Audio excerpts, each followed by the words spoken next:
Hello and welcome back to the Red Special Guitar Podcast. In today's video, it's another podcast! Way! I know it's been a while and I'm really sorry that in 2023 there has been less episodes, but there's something that in 2024 I'm really going to focus on making sure there are more episodes speaking to people like you who are watching the podcast.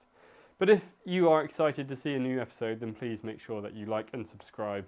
Hit the little bell notification so you know when we've posted. Go and follow our Facebook and Instagram accounts so you can see when new information has been posted, like the upcoming information on the 2024 UK Red Special Guitar Meetup. Way! I know everyone's really excited to know what's going on. I'm excited to tell you. It seems like it's a really odd thing to announce so early, but there's a good reason for that this year. Anyway, back to today's episode. And in today's episode, we are talking to someone who is a massive Uber Queen fan. It has driven them to do the things that they have done to do, like all of us. He's a singer-songwriter, lead guitarist of a band, and writes songs for bands that we all know and love, and is a wonderful friend of mine now, Mr. Steven Battelle from Lost Alone.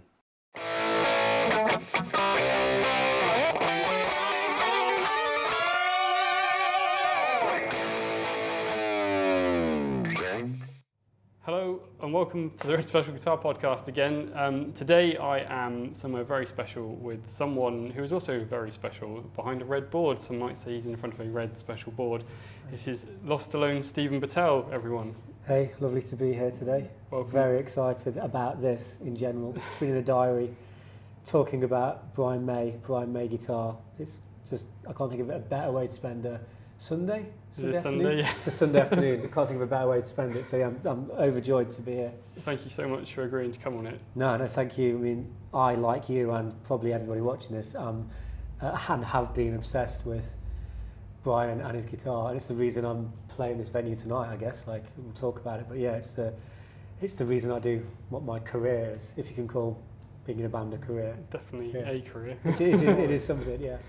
Don't leave the bit in where I instructed him to go do this. But yeah, anyway, yeah. So, Steven, for those that don't know who you are, let's explore that a little bit. You are lead singer, guitar player in a band, Lost Alone, Yep. and you're a songwriter by trade. You're Yep. on tour currently at the moment, Southampton we are today, Yep. and you're the act supporting McFly. Yeah, true. So yeah, really brief history of me. Obviously, I was really into playing football when I was a kid, and then my mum was a massive Queen fan, and it was always being played. And something happened to me around like 12 or 13. I definitely saw the Freddie Mercury tribute at some point, and something in me like just, that was, for my generation, that was a huge moment. Even the other bands playing, like Metallica, Extreme, Yeah. who at the time I hated their kind of their set they did the medley, but I've come to go, actually no, that's cool they did that.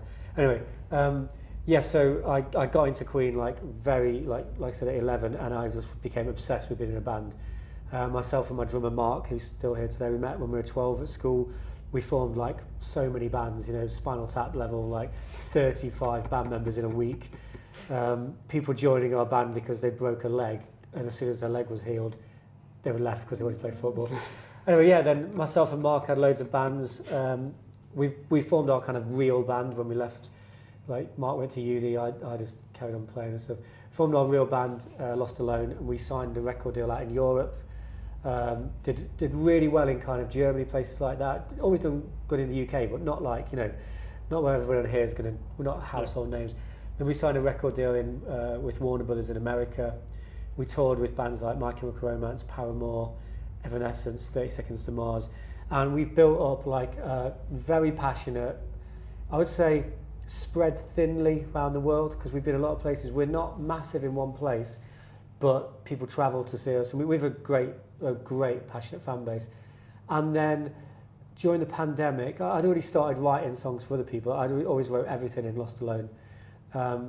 I started writing for other artists. I went to Nashville just before the pandemic. I was writing country songs, random. Anyway, then to bring us up to date, I was asked to go in the studio with McFly, and who I'd never met, but their producer was a fan of my band. And I hit it off with them day one, like big time. They are incredible songwriters themselves, but they just wanted to add like a different flavour, which I think is a real impressive thing to do, actually. If you're already an amazing songwriter who's songwriters who've had like 7 number 1 singles, and when singles meant something as well. Yeah. They had 7 number 1 singles when people actually physically go out and buy them. But they just wanted to, they wanted to add another flavour to the 4 of them, who are all super talented. So yeah, we got on so well, and I stayed for 2 years, and we made a record, which went to number 2 in the charts a few weeks ago. And then the follow-on from that is we become really close friends, and they asked if my band would like to do this tour, which is the record I wrote. So I guess that's a brief bullet point summary of like, music has affected my life, and I'm obsessed with Queen. Yeah. And I also did not mean to even wear this hoodie. This is just the most comfortable hoodie for on tour. So I have in my Queen Miracle hoodie. And we met. I met you at the Starfleet Launch, Brian May, which is quite fortuitous, really. To we were kind of sat next to, maybe it was Danny and then you. Yeah, it was. I mean, for me, that kind of going into detail again about Queen. It wasn't like I liked Queen. It was like I went obsessed with them at a very early age. And Starfleet for me was just like, as a guitar player, I just couldn't believe what I was hearing. And I also loved the imagery. The TV show just felt like some kind of alien thing that I didn't know about. And also I think it's important to say that like at that point in time, in the mid-90s, it was still like when I collected Queen, myself and Mark, my drummer, he loved Status Quo and I have Queen. Like everyone else loved Nirvana, and we were like, Queen was cool. Mark's into Quo, who I do love, but it was not quite as cool. But we would go to record fairs. A record fair would come to Derby, where we're from, once a month. We'd had paper rounds. We'd save up our money, and the thing then was like we didn't know when we were buying Hot Space or The Game or A Day at the Races. We had no idea what we were going to hear. Yeah. There wasn't if I tell somebody now about Queen, and they can look straight away and go, oh, maybe stick away from this one because that's the more rock. We just had no concept of that, and so I really cherish that. That's the way I got into music, where it was unknown, and so I put the vinyl on, and it was such a discovery, and I didn't know what order things came in. I think maybe we discussed this when we chatted before on the phone about. I thought the first album for years was called Fame because it had the Fame record label. Yeah. Just things that then, and I really missed that level of finding things that way. So I completely forgot what the question was you asked me, but that's the answer. It's a great answer. Oh, Starfleet. Starfleet. That was awesome. Yeah. That was awesome. And I mean, there's pretty much chance, because I didn't realise you were sat where you were or who you were. Because I've been following the podcast for ages. And if I saw, hold on, there's a podcast about the Red Special. Okay, I am going to start listening to that. Thanks. And then I didn't know you were sat there. And so you very kindly said hello after. But that was such a cool day. Danny and Dougie, the McFly record we made, was heavily influenced by Van Halen. And we've been sharing music for a couple of years, stuff I'd not heard. They got me to Jellyfish, that I'd never even listened to that band. And when I did, I was like, wow, this is like everything I like is in that band. And the same with, they obviously knew Queen, but the extent of my knowledge, they really enjoyed kind of getting to know the deeper facts. And when I explained that there was a mini album that was Van Halen and Brian May, they were blown away. And then I was like, Brian May's reissuing it, and there's a thing at Abbey Road. And they were like, well, we know his management, it's quite easy. And they got us in for it. And the three of us found it quite emotional. We'd been in the studio a lot, and then to hear Brian talk so passionately about something that clearly meant a lot to him, and just realising, obviously Brian is like an icon to everyone, but just to get that levelling thing of like, when you see him talk about music and realise we're all the same, you could see the passion he had for like I know you'll agree with this, there was a moment where he was going, that's me, that's Eddie. Yeah. And it was just like, that's the kind of thing I'd do. Like, it was so nice to, I think people can become jaded. Yeah. And it was really nice to see that Brian was so excited to be putting that out, and he was genuinely happy that other people were like really excited to hear about it. Yeah. So it was such a fun day. That was really cool. It was a really fun day, and to see the emotion in him as he was going through it, and it definitely emanated out through the crowd as well. Oh, it really did, yeah. Everyone sort of felt like they were in the room with them as they were recording it. Yeah, the sound of, I mean, we all got the record, but the sound of it in Abbey Road played loud with the man who created it. I remember me, Danny and Dougie just look at each other. I think there's like, when you go to those things, sometimes you don't know the level they're going to be. It might just be, thanks for coming, listen to the record. I think we all kind of had spine tingles. We didn't realise, we should have, because it's Brian May and he's so, if he does something, he does it. Yeah. I don't think we really realised how special it was going to be able to be in a room with him explaining something that, and especially for me, a record that had meant so much. I used to stare at the vinyl and the inside's got the bass and the Red Special and Eddie's Frankenstein. I used to stare at that thing for like days. Like my mum was like, "What are you doing?" I was like, "I'm just staring at Brian May's guitar. Nothing's going to happen to it. I just need to stare at it." It's worse things to do with your time. Yeah, definitely. Yeah. So if we go back to your story with Queen, and you talked about watching the Freddie Mercury tribute concert, and then sort of it maybe planting a seed or becoming that moment where you thought, this is something that I need to do. What happens there is that, do you talk to your mum about Queen music? Because obviously, as you said, buying the music was a lot different experience back then. You couldn't just go and download Queen's greatest hits instantly. Completely, yeah. I mean, I was very lucky in that my mum and dad had different tastes, but it was all kind of in, I mean, music was just great, you know, in the 70s and 80s. And my dad was more Pink Floyd, Led Zeppelin, Deep Purple, and my mum was Queen, George Michael, Madonna, Michael Jackson. So I'd always heard that music, you know, dad playing Led Zeppelin, then mum putting on, you know, Wham. And I think that really, in terms of songwriting, is why I'm able to write massive heavy riffs and also pop songs. But yeah, directly after the Freddie Mercury tribute, something happened to me. I can't say what, but it was like all the kind of, I was obsessed with football boots and kits. It just ended. And suddenly it was like, I need guitars and I need to know about Queen. And so I've chatted to this about a few people before, with a few different people before, but I just decided at 12, this is what I'm doing. I'm going to be a rock star. And I'm not claiming I'm a rock star now. I mean, I don't play to a lot of people, but you know, when you're 12, I'm like, what are you going to do? Well, clearly I'm going to be playing arenas. I just said that's what I'm going to do. And me and Mark, we just met.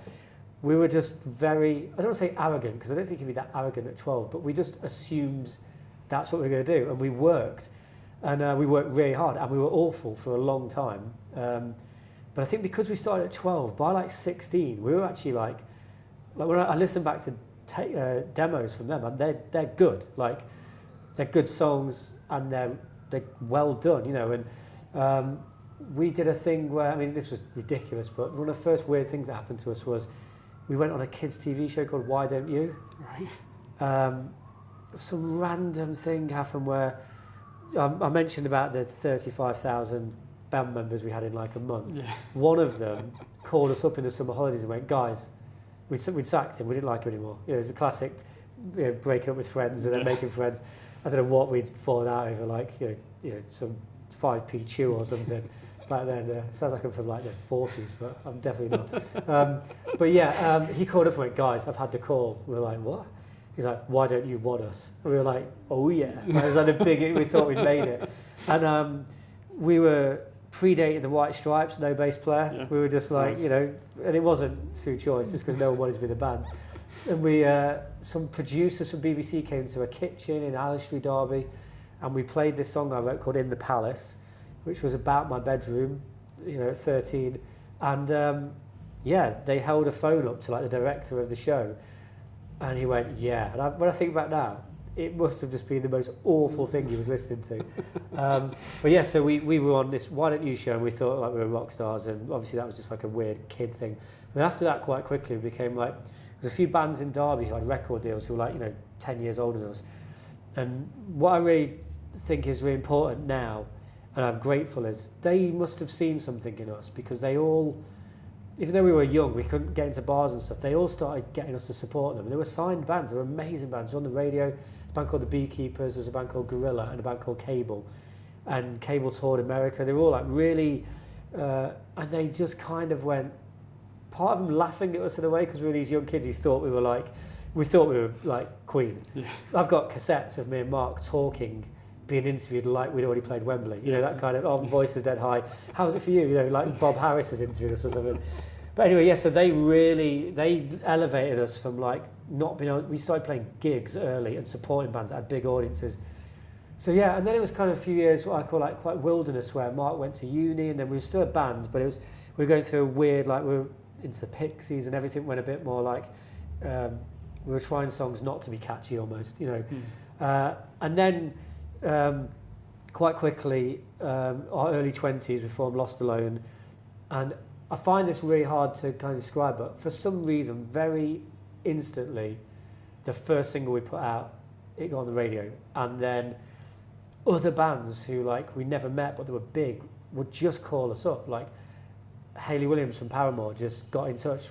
Your first record's our favourite. Do you want to come on tour? Yes, we do. Yeah. My Chemical Romance, same thing. It was never through an agent. We got an amazing agent and have had her for years now. Becky's incredible. But in the very early days, it was the big bands heard something in our first record that was all done very independently. And then it's just been, honestly, non-stop since then for me. Lots of touring in Europe, which is my favourite thing to do, like everywhere. And yeah, just the Queen influence for me. Every record, we've always been very critically acclaimed, commercially not as successful as I'd hope we'd be. Like, you know, we're not selling out arenas on our own, but we tour and sell stuff. But all the reviews always talk about Queen, and I've done a lot. You know, it's definitely the DNA of Queen is in my songs because it's, you know, the band I love. And yeah, so I guess that's kind of how the band kind of got from Freddie Mercury tribute to actually, you know, genuinely doing this, where like, wow, I've wrote this song on my bed in my parents' house and now I'm in Berlin and 1,000 people are singing the lyrics to me. Yeah. It's the most incredible feeling ever. So yeah, that's it, and it's all definitely all down to the Freddie Mercury tribute, I actually think. Which is really, I mean, you've listened hopefully to some of the podcasts, yeah. And that gig seems to have been quite it's a thread for a lot of people, isn't it? Yeah. Of the similar sort of time. And yeah. Were you at that time thinking that you were one of the only people on this route with Queen? Because I think... Yeah, because it, like I said, like, Queen, there's this whole thing of people who got into Queen after Freddie passed away. But there's obviously now there's a whole new situation, but the people who got into Queen in the 90s, it was the tribute thing that was because when you're dead young, they're not being that visible to you as like a 7-year-old. But that thing was such a big deal. I remember my parents and my grandparents sat down for the day and watched it. And I was just sat there glued to it going, you know, it was almost like what would have been Live Aid for like a generation before. So yeah, I think that is so important. And I've really enjoyed sharing the Freddie Mercury tribute with other people now and going, look at this thing. Because obviously it's about Freddie, but it's also... like so many bands I know had formed in the 90s, the cover versions they were doing were all the songs that the other bands played that day. Yeah. Nothing Else Matters, Enter Sandman, Paradise City, all the songs that the bands played there were the songs that we all learned to learn how to play our instruments. And I think it's also important to say for me that having delved in very early, it's like the Magic Years box, you know, the 3 cassette videos. Montreux became like a mythical place for me that I did not even believe. It was almost like Camelot. Like, this is not a real place. And I think if I could tell my like 13-year-old self now that I now go there every year at least once, and I go there for Christmas, I at least go once a year to like write songs, and it's now like it's part of my yearly routine, I would not believe it. Because the first time we went, the band was on tour in Europe, and I'd looked at the map and gone, I know it's not on the way, but that's kind of between countries we're going to. And I got our tour manager on a day off. I was like, we need to go here. And when we came round, I don't know if you've been to Montreux. You need to go, obviously. And this was in the summer. I tend to go in the winter now, but we came around this amazing kind of mountain pass. And for everybody, it was really sunny. For everyone else, we were like, wow, because it's an unbelievably beautiful place. The Alps are there. But for me, I was like, it was like I just passed away and was now entering what heaven would be to me. It was just insane, and I couldn't believe it was a real place. And yeah, so Montreux, Freddie Mercury tribute, it was, and then the Made in Heaven album was the first album I could actually go and buy. The only thing that came out of what I call real Queen, while I was like able to go. and so that cover, and then to go there and like, anyway, so yeah, I thought it was important to mention Montreux is like, for me, like a special thing. In fact, have I got it on me somewhere? It's on my stage top. I've got the Montreux symbol for it. I mean, it's ridiculous. You'll see that later. So you go every year to Montreux and you write songs there? Yeah, so I will go on my own on like a few, like, songwriting for me is like, I write in the room with other people when I'm co-writing. Obviously, you go like with the McFly guys or the other artists I work with. For my own music, I don't sit down and go, I'm going to write a song. I like to just walk around, like I'd walk around Southampton if I had time today, and I hear music. And now I've got a few places where like I just feel magical. And I'll go to Montreux, and I'll just go there for 3 days or something, and I won't be with anybody. And all I've got is my own, you know, I don't talk to people for 3 days. Yeah. I mean, I'm polite if I buy something. I'm not ignoring people, but, you know, I'm just... And this I image now of you wandering around. Just ignoring everybody. Yeah, where are you? Like, leave me alone. But yeah, so I try and go you know, on my own in the year. And I like to do things like, because also obviously, there's obviously the intense amount of Queen stuff there, but there's also the stuff like Smoke on the Water is written about, you know, what happened there. So I do that on my own. And then also at Christmas, so when this tour ends, because we've still got another month of this tour still, it's like 3 weeks till I go to Montreux after this tour. That's like my schedule, I can see it. And I spend the week up until Christmas in Montreux, and it's a Christmas market. So my two favourite things are Christmas and Queen. So it's like unbelievable. I've become really close friends with a guy called Norbert, who should definitely get on your podcast. And he runs the Christmas market there, but he also runs the whole Freddie Mercury celebration thing they do there, and he does the tours with Peter Freestone, and he owns the shop that has got all the... Jim Beach actually authorises him. It's the only place other than the Queen. They have all the stuff. Yeah. He's a big Queen guy. Brian goes in the shop all the time. He's there. He's an absolute legend. So we sit and have fondue and talk about Queen. So yeah, it's, at the end of the year, I go to Montreux for Christmas stuff, reflect on the year I've had, and just to... It feels special. I like to listen to Made in Heaven, looking out on that same view. The hotel I stay in is next to the apartment Freddie Mercury owned. I like to just walk to all the places. I think Queen fans will get this. Like, I'm not some crazy like stalker of geographical locations, but I do find a special feeling in just walking the shore and feeling, wow, like, because it's history now. It's like, it's a long time since he passed away, and they were making those records there, and it feels, the world's changed so much, and there's some parts of there I just like to walk on my own and just kind of feel, wow, like, this music that means so much to me was actually like, some of it, you know, obviously they owned the studio, but they did stuff other places. Some of it was made here. Yeah. And the actual casino where you can go into where the studio was, it's like a bit of a museum now. That's cool, but what I actually like to do is I like to have a glass of champagne in the casino overlooking where the casino part is now, but that's the inside of Jazz. Yeah. That's the thing. I used to stare at that inside of Jazz. I couldn't, I mean, we've probably got as much equipment as that now, but like when I was younger, I was like, what is happening? There's more than one drum kit. Like what is going, it just blew my mind. And I think it might have took me like years to realise Freddie's lying on top of the piano. I was just so obsessed with the equipment. I was like, oh wow, he's there. Like, but yeah, to actually go there and like, so Montreux for me is a real like magical, special place that, I just love it there. Yeah. So in Lost Alone, you're the lead singer and guitar player. Yeah. So if we talk a little bit about guitar playing, did you study Brian May at all when you picked the guitar up, or was it more just you wanted to do both? I think that when you see the show tonight, you're going to be like, oh, okay. Because I know, like, not through going, because, and I know Brian's actually said this on interviews I've watched before, and I feel the same.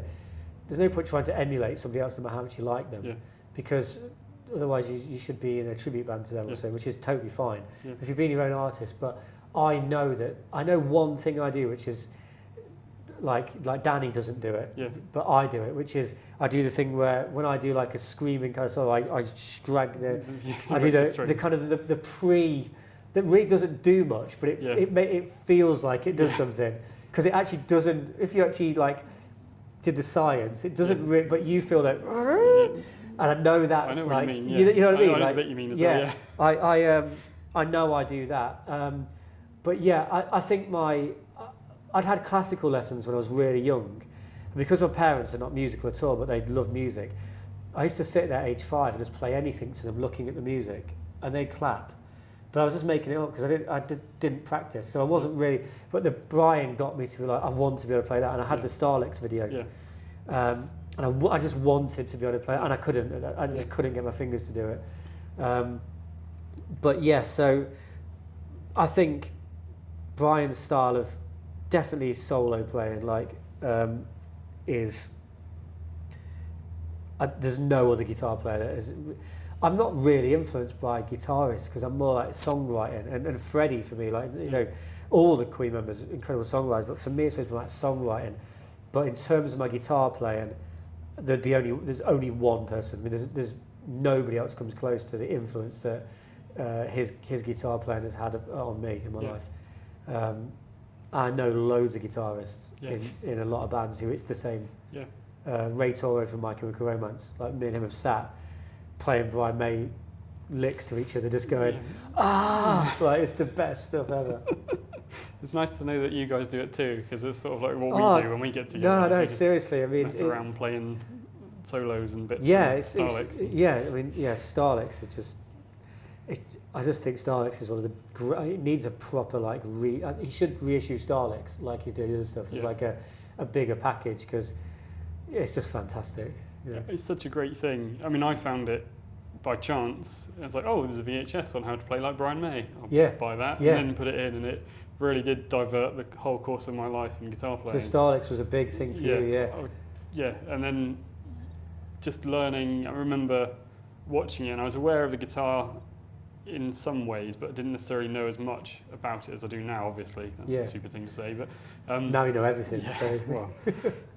But to hear him say, "Oh, I built this with my dad," and you're just like, "You built that with you built that." And the way that I think in some early interviews and stuff, he's almost like it's not that good. Yeah. And you're like, no, actually, what? It's absolutely incredible piece of engineering. Like, you know. Can you remember when you first learned? I mean, and maybe talking to us a little bit about as being an artist, the fact he built that and he's still using it today. Nearly, I mean, he'll be 60 years old, that guitar, next year. Yeah, that's mad, isn't it? I think I knew it really early because of my mum. Yeah. And like, so my mum, I very quickly surpassed my mum on ninja level knowledge of Queen. But she did know her stuff, you know, she really, really was a big fan. And she told me, as soon as I was into guitar, she was like, oh, Brian May built his guitar. So I knew that straight away. And when, again, probably the same for you, but when I think back then, just wanting to know about it, whereas now, I can tell somebody and send them a link and there's like every bit of information. But when we first saw it, it was just like, you know, like I said, I used to, Starlix, and then some, I think I had like Magic Years, pausing a VHS. And if people don't know about pausing a VHS, it isn't like stopping a DVD. No. It's generally doing this. And you're trying to get the pause, so where the lines are, you can see the part of the guitar you need to look at that point that day. Definitely. So the commitment of being a fan at that point is just a little bit more needed, I think. It's a lot different, isn't it? Yeah, it really is. I think it's a really interesting thing to think about in terms of access to information, because I know when I first started getting involved around the early 2000s, where the internet sort of exploded a little bit, and there was a forum and you could learn a bit about it, and some of the people that had made guitars all around the world that showed Brian and starting to get some information. It was such a like, oh, there's more people like me moment. And now there's an online community of over 5,500 people dedicated to just the guitar. I'm one of them. I'm there. Stephen, you've actually met Brian a couple of times, haven't you? Yeah, the first time I met him was the Kerrang Awards, and my band was up for an award, I can't remember what, but not as good as the award Brian was up for. It was him and Roger, and it was something like greatest people that have ever existed in the world ever and made music. Sounds about right.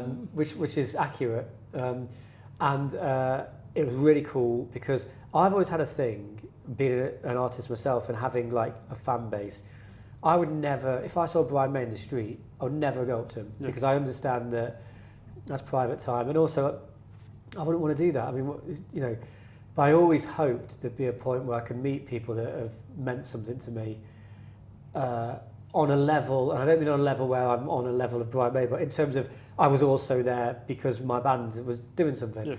And it was really nice because two things happened that night. One, there was a band called The Blackout, who I'm really good friends with. Their table was next to the Queen table. And they said to me, come and sit on our table so, you can be closer. And when Brian and Roger got up to get the award, I got a high five of Brian. And Sean out of The Blackout and one of his bandmates said to me, they got like a little keyboard out on their phone and went, record something quick, because it's got May, like there's May on you right now. So I recorded this little thing and they emailed me a few days later. It was awful. But I put it on like my solo album, but anyway, later that night, the editor of Kerrang, or the photographer, somebody at Kerrang who knew how much Queen meant to me went, you've got to meet Brian. And just did a really nice thing where I went, Brian, Steve, up for an award as well. It was the perfect way just to say, hey, really lovely to meet you. Had a photo together. And then, I don't know how, but I then very quickly after that got invited to the Brian May, his guitar's birthday party, which was the launch of his book about guitar, which, talking earlier, if we'd have had that, I mean, in the 90s, I mean, I don't know, what would life have been? I wouldn't have made any friends. No. That book would have been my friend. But yeah, at that, it was lovely again. I thought it'd be some big event, and it was quite a small thing, and it was lovely. I got to chat to him for a really little while. And yeah, I just always find him to be like a lovely guy. And yeah, that's and I met him at the Abbey Road thing just briefly, like with the McFly guys, because they've played with him. Yeah. I think he played with them on stage at Wembley, and they went on stage at the Queen musical years ago as well. So they've had a kind of connection over the years. And also my friends in My Chemical Romance he came on at Reading with them and stuff, so they've had a good connection. So there's been kind of some mutual, like, just general, a lot of love for Brian from people I'm friends with over the years. So yeah, it's been, I just feel, I mean, I'm not friends with Brian May, let's be clear, but I feel very happy that I've met somebody who's created so much work that has impacted my life. I feel really nice that I've got to say, thank you to him a few times. Yeah. No, I mean, he's always lovely. He seems like a genuinely nice bloke. Definitely. And yeah, it's lovely to get to meet him. In terms of the guitar, have you had any experience with the guitar?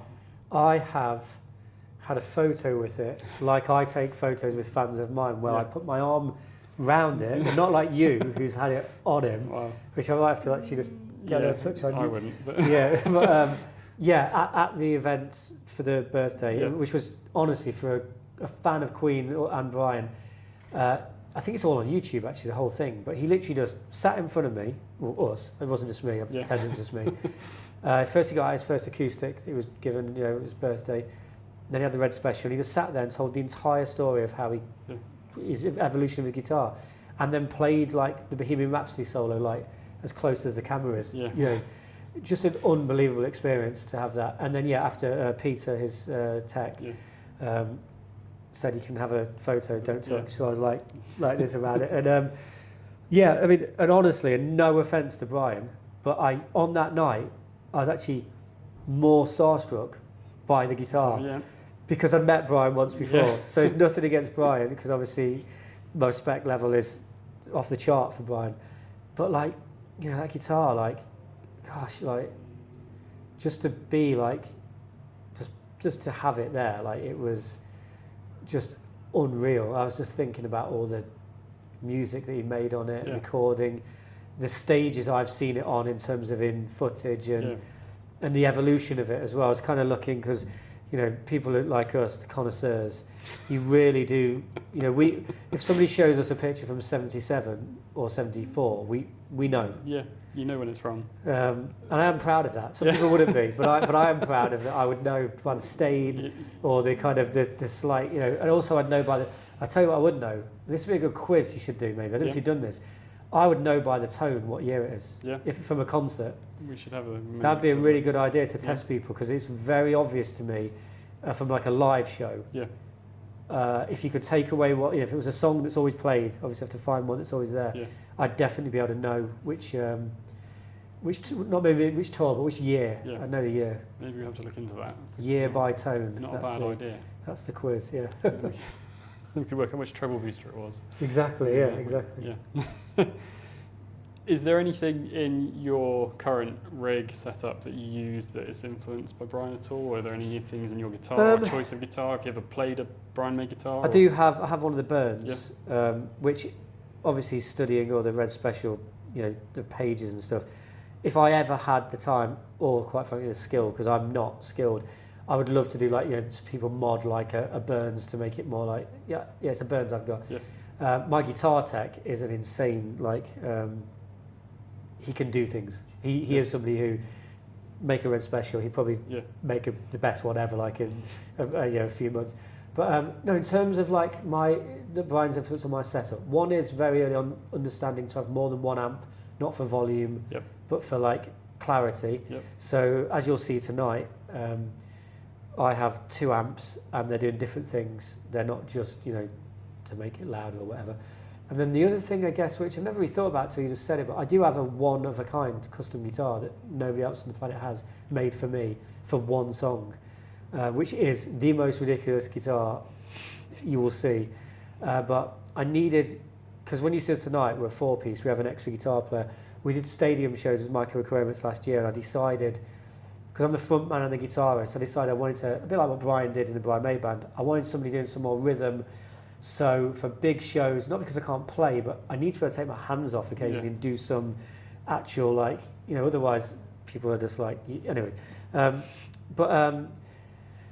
So before, when we were a 3-piece, I needed effectively a 7-string guitar, and I had one made for me, and I hated it instantly because, and all guitarists will get this, when you play a 7-string, suddenly an E looks like an A minor. And I was I couldn't, it was almost like because I'm a good guitar player, I know it so well. I was I couldn't compute the extra string. So I actually had a cocktail, and a dream.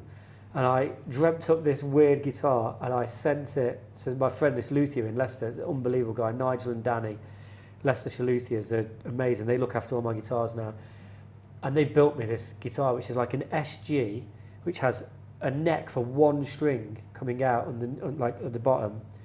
And I can play across I'll put that down a sec. I can play across both things, bring this hand over and play a riff while a chord's still on. Yeah. And I can also do a riff where I play there, then jump between the necks. And it's just for one song called Crusaders. I guess in a very loose way, I have a one-off guitar that nobody else has. And I guess I probably subconsciously had an idea I wanted to look like that because of being obsessed with Brian's, but definitely no skill in terms of being able to make something on my own. And the only other thing I have, which I think is quite cool, which I do tend to find people like us cross over on this, but all my pedals, or most of them, are custom made by Jimmy, the guy I just mentioned, the guitar tech, Star Wars pedals. So I have R2 EQ, I have Han Solo, which when I hit the solo boost, he fires his gun. I have ABY X-Wing, which is a 3-way splitter, Buffer Fett. Effectively what we did was, as many puns we could come up with for Star Wars effects, we were right, make that. Super Hard On is, which I had nothing to do with, I just want to say, is Princess Leia in the bikini from Return of the Jedi on the pedal for the Super Hard On. I can't think. There's Echo Bass, which is an Echo pedal. And they're all stunning. I'll show you them. So I actually didn't really think about it. I actually have a lot of custom stuff, but my main setup is I use SGs. I use an SG Junior, like a cherry red one from 1965 is my main. I play on stage with McFly every night as well, and that's what I'm going to use. That's more because it's an old guitar, I tend to keep that at home, but for this tour I've bought it out. And my main guitars in Lost Alone are all custom SGs that they're regular SGs that then I've had a load of stuff done to by my luthiers to make them the very specific way I like my guitar to be. All P90s, my guitars, pickup wise. I don't have, quite like Brian, I don't have loads going on. I literally have a Marshall JMP from the 70s, 74. And then Marshall also give me like his backups, so I've got a JCM 800 and some JVM, which has got too many knobs. And then so I have my normal setup is a JMP, and next I have a Mesa Boogie dual rectifier, but a 90s one. Once it got to 2000s, the Mesa Boogies ended up having like 5,000 knobs on them. Mine is the one where it was just like clean boost channel, very simple, and I have both amps running together. And the Mesa, so the JMP is quite crunchy sound, like Angus Young. The Mesa goes from clean to full on, like everything at 11. And then I have a couple of boost pedals and a delay, and my switcher.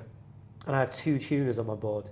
That is because I have one that is always, I can see, so when I'm singing and playing, I can actually, if I feel something's a bit weird, I can quickly do a little, make it seem like it's intentional part of the solo.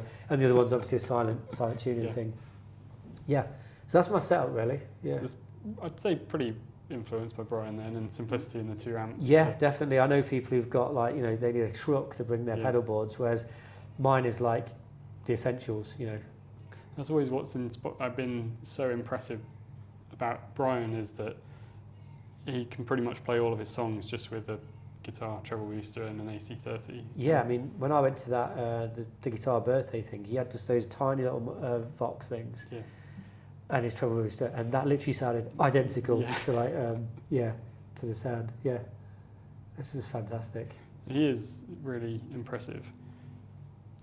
I mean, words don't really do him justice, I think. Having seen him earlier this month or last month, between October, seen him live, he's still up there doing what he does best, and he's absolutely fantastic. Yeah, I was really lucky to see him also in Buxton on the Kerry Ellis tour. Yep. And that was really interesting for me because it made me realise who the greats are, because he was playing an acoustic guitar, and because I'm obviously a musician as well and I play guitar in bands all the time, but he almost felt behind the beat, he was so in time. Like that's how crazy it was. I'd never experienced somebody so in time. Yeah. It was bizarre and magical. The way it was, and I just like to watch songs. I'm not somebody who's going, like I actually don't do, I just want to hear the great songs, but I couldn't help but notice how absolute precision his playing is, and the feel and the passion in the fingers is really, I think he could pick up, he could make a guitar out of that chair and it would still sound like him, to be fair, because I think it is in the mind, the heart and the fingers where his playing comes from, and his songwriting. I mean, he wrote maybe my favourite Queen song, Who Wants to Live Forever. I mean, it's one of the most beautiful songs ever written. Definitely is. And do you have an affinity for all of the Queen films as well? Flash, The Highlander. Oh yeah, I mean, Flash, massive for me. And I actually love the soundtrack as well. Yeah. I'll listen to that. I love the way that they did that. It was innovative at the time. Yeah. You can listen to the soundtrack and it's like an audio book, because it is the movie. Highlander's the most, I think, for me, because I love the movie. Yeah. And it's just mad. I love the fact that versions of the songs are a little different to the Queen ones. So yeah, I think we're actually, day off tomorrow, we're watching Highlander. Yeah, nice. We've committed to, let's do Highlander. I really like that. And because my favourite Queen album is Queen 2. I've got the tattoo on my arm there. That for me is the most magical it's my favourite album of all time. I just find it, it's an album that just takes me to some insane place, like I don't know, it's just unbelievable. I love the Freddie side and the Brian side. The Freddie side, probably weirdly for me, being a massive Brian fan, that second side is like my favourite side of music ever. But yeah, there's stuff across. I mean, I think a lot of Queen fans are like this, but I have kind of periods where like I'm in an era, and I'll just be like, absolutely, I'm obsessed with being in the Works era. Yeah. And I just want to know. I read about the Works. I only listen to that record, and when I'm on tours like this, I tend to be like, I've been watching Queen at the Bowl and Montreal. Yep. Montreal? Yeah, the one that used to be called We'll Rock You. Yep. Because I love that one because it's on film and it's insane, the quality. But yeah, I mean, I would always say I'm an early Queen fan, but Innuendo is one of my favourite records of all time. I love The Miracle. I just love all Queen. It's such a. I mean, when you look at their catalogue, I mean, we always talk about this. You know, I was watching the Rugby World Cup final last night, and they've got Freddie doing the Deos over one there. Yeah. And then you've got We Will Rock You, We Are the Champions, being like. Yeah, and I love that it's not intentional. They didn't go, let's write the themes to all these different amazing events. They just became, you know, and I think Brian said this before, but I've actually experienced this myself where people don't realise somebody wrote We'll Rock You. Yeah. They think it's like Greensleeves or some like medieval thing that's just like always been around. Yeah.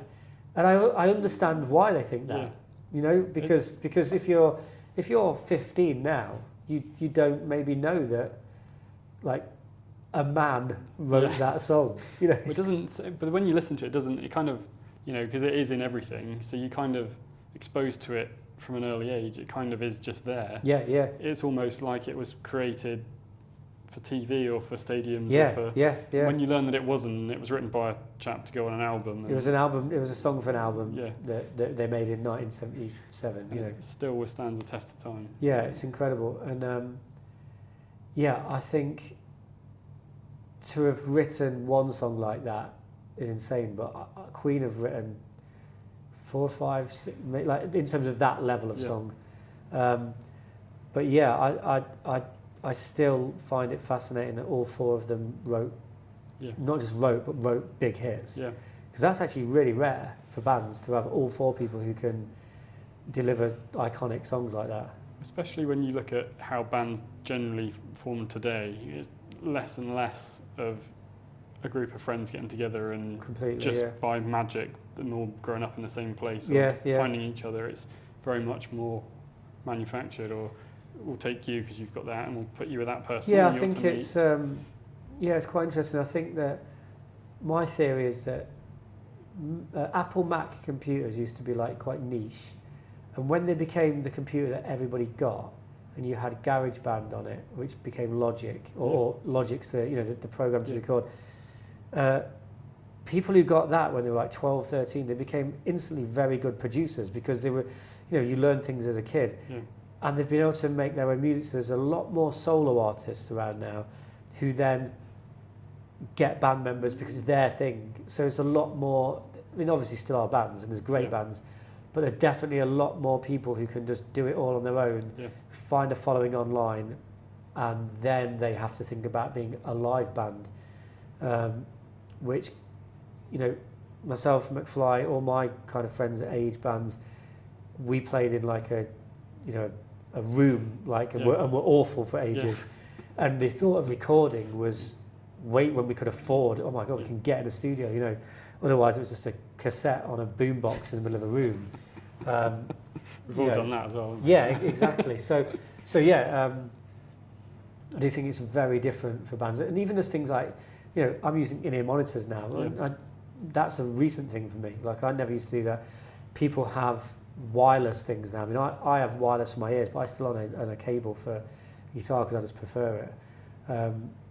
But yeah, it's definitely, I mean, things change, don't they? I mean, I'm sure people 20 years older than us are saying, completely, we had all this stuff, Yeah, no, definitely. It's just interesting, I think, to think about where it's all come and gone from, and you sort of look at what's available now in terms of music, and I mean, there are some fantastic artists out there, and as you rightly say, there are some great bands, but generally what we see isn't that in the mainstream. Not saying that Queen never were mainstream at the time, but when they broke properly, it was 4 people that just found each other and decided they wanted to do something, and they went on to rock the world and be one of the best bands there ever has been. Yeah, I think the main thing, and this is probably coming from the songwriting world that I'm in, is that guitar music isn't, at the moment, and it does go in cycles, it isn't the mainstream. Yeah. There's obviously some big bands who use guitars, but it isn't the mainstream right now. And when Queen formed, guitar music was the music. Yeah. I think kind of when my band came up around the mid-2000s, it was another, there's like the early 90s was big for guitar, Nirvana, then you had Oasis over here. And then kind of 2006, 7, 8, 9, again, massive, the kind of emo explosion, which was awesome because that was very influenced by Queen and Bowie and stuff. So at the moment, although I will say from the songwriting point of view, guitars are coming back big time now with, it's just a different way to what we would say. And we have to accept it. There's a production that's different, but people want to play guitars again. It's become like talent has become a thing again. I think we had that awful period of like talent shows or manufactured stuff, and now we're a period again where people, I can't do writing sessions where I'll just play something on the guitar while I'm chatting and they'll go, wow, can we do that? And I'm like, yeah. And it's like people have started to enjoy like talent again. Yeah. I'm not saying I'm like the talent, but you know what I mean? It's can we do, people want real music again, and that is really exciting. That is really exciting. Speaking of real music, your own music, where can people go to find out about Lost Alone, Steven Battelle? Where are you on tour after McFly? What are your plans for that? Awesome. So I guess Lost Alone, Spotify or lostalone.com is where you can buy our, vinyl. We always have vinyl, CDs, etc. Instagram, I'm Steven Battelle on Instagram and Steven J. Battelle on Twitter or whatever it's now called. And we are touring March 2024 in smaller venues. Like a headline tour. It's going to be great because we're playing a lot of the cities we're playing on this tour. Really exciting. We're kind of we put an album out when we did the stadiums last year with Mike M. This year we've just been putting out like single songs, and then I'll probably look to make another record next year. There's 4 albums. I would recommend, if I was going to recommend a song to Brian May fans and Queen fans to listen to of mine, I would listen to the song Crusaders off an album called Shapes of Screams. I won't review myself, but that's the one I would say put a link sums it up. To Spotify Awesome, and the YouTube description so people can go and listen to it. Yeah, that'd be awesome. Understand where Steven's influences come from. Yeah. Steven, it's been absolutely fantastic talking to you today. Man, I've really enjoyed it. Thank you for having me on this incredible podcast. No, you're very welcome. It's nice to have met you when I did through pure chance, and then wonderful. Start chatting and make this happen. So in honour of you agreeing to do this, I have a once in a lifetime, not many people get one of these. This is unbelievable. Podcast t-shirt just for you. Thank you so much. That is incredible. Choose to do with what you wish. I will be wearing it. Brian May has one of those, so you have something Brian May has. That is unbelievable. Thank you so much. I'm very proud of that. That's awesome. Thanks, man. Thanks very much. Thank you. Thanks a lot. And we will see you again soon. And that was the Steven Battelle episode. Thank you so much, Steven. That was a fantastic thing to do. And I hope everyone can come across that, or it comes across to everyone, that actually filming live in person is so much more beneficial to us recording than it is over Zoom. Now, obviously, we use Zoom for very good reasons when the podcast came out, but moving forward, we'd like to do more in-person stuff if we can, where possible, so that we can get slightly better conversations. So thanks so much, Steven. You absolutely rock, man. Keep in touch, and might see you on the podcast again another time soon, but we'll talk about it later. Anyway, moving on, 2024 is coming right up. We have the new episodes of the podcast coming out. We've got more people lined up to speak to. We've got some other exciting videos lined up to record. I wonder what those might be. But more importantly, the thing that is on everyone's mind right now, obviously after the UK meetup in 2023, is the Red Special Guitar meetup in 2024 in October. We're going to be announcing the date really soon, and we're also going to announce information on tickets and what has changed, which is really, really exciting because there are some wonderful changes to this year's meetup, things that will allow more people to come and also will make the day even more special, which I think it's hard to do, but I'm very hopeful that what we've done is going to appeal to you all. Anyway, thanks so much for watching. You stay safe, and I will catch you all in the next one. Cheerio.